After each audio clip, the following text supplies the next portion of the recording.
Et là, ça demande la manière de faire.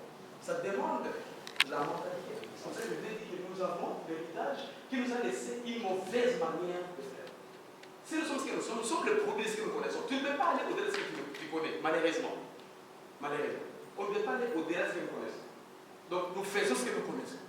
Maintenant, il faut une grande proposition d'ailleurs, même au niveau de la présidence, c'est qu'ils fassent des centres de formation, de transformation de façon de penser, si possible, dans tout le pays. Et puis c'est des gens qui ont cette manière de penser. Pas pour utiliser l'argent, non, pour aider les gens à penser autrement. Plein succès, qu'il soit lu. Comme je l'ai dit, moi personnellement, en tout cas, vous avez déjà un lecteur pour votre livre. Et je conseille à tout l'auditoire et à tous ceux qui auront la possibilité de pouvoir effectivement consulter ce livre. Je pense qu'on pourra en tirer des enseignements tout à fait utiles pour notre vie. Et donc, je déclare, comment on dit, je baptise donc ce livre et je lui souhaite bon vent.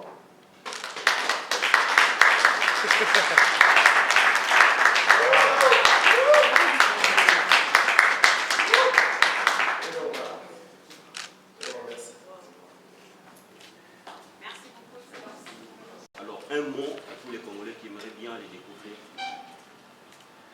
Bien, merci monsieur le journaliste. Je voudrais commencer par féliciter l'auteur de cet ouvrage, le pasteur Alende, pour cette production intellectuelle. Comme je le disais tout à l'heure, les défis qui sont en face de notre continent, et en particulier de notre pays, c'est d'abord l'homme. Parce que ce soit les initiatives publiques, que ce soit les initiatives privées, tout ce que nous visons, c'est toujours l'amélioration des conditions de l'homme. Mais pour cela, il faut qu'effectivement, les hommes qui ont la responsabilité de pouvoir porter ces initiatives soient des hommes éclairés. D'où cette notion dont on parle de plus en plus, du leadership.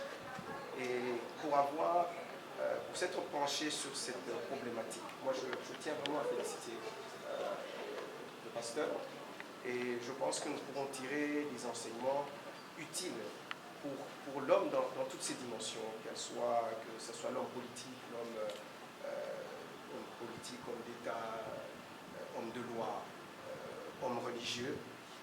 Nous avons tous besoin d'avoir des notions de leadership afin que dans les sphères d'activité dans lesquelles nous évoluons, que nous puissions donner le meilleur de nous-mêmes et le maximum à travers ces orientations que nous avons reçues. Donc vraiment, moi je souhaite à tout le monde de pouvoir lire ce livre et je crois qu'il sera vraiment utile pour toutes et tous.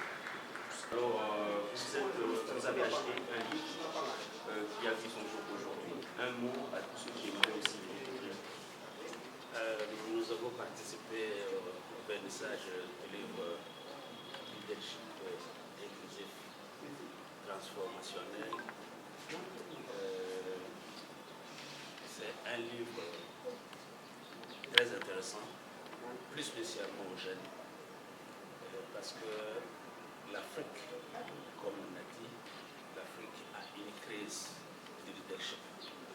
Alors, l'auteur a voulu développer ce thème à travers son livre en voulant justement transformer le leadership.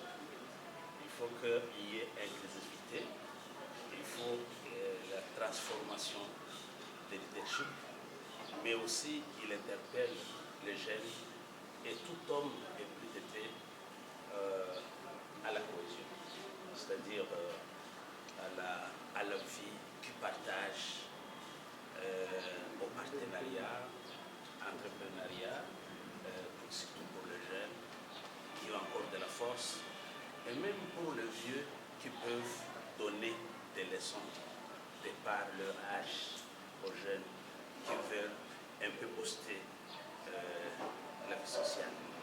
Nous encourageons les gens à utiliser cette approche leadership pour répondre ou résoudre beaucoup de problèmes. Bien que ce ne sera pas 100%, mais beaucoup de problèmes, plus de 90%. Et s'il y a un message à donner aux lecteurs qui pour se procurer ce livre, quel sera votre message? Le message de l'auteur.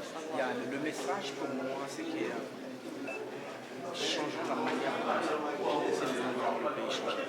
On peut avoir beaucoup de financiers, on peut avoir autant de choses, on peut avoir même un bon cœur, mais venir dans un système qui est toujours bloqué ou qui a été verrouillé depuis longtemps, c'est très difficile. Donc j'encourage le lecteur de s'imprégner des livres et de changer la manière de penser afin que nous puissions voir le pays décoller. Est-ce que vous réfléchissez au système qui bloque?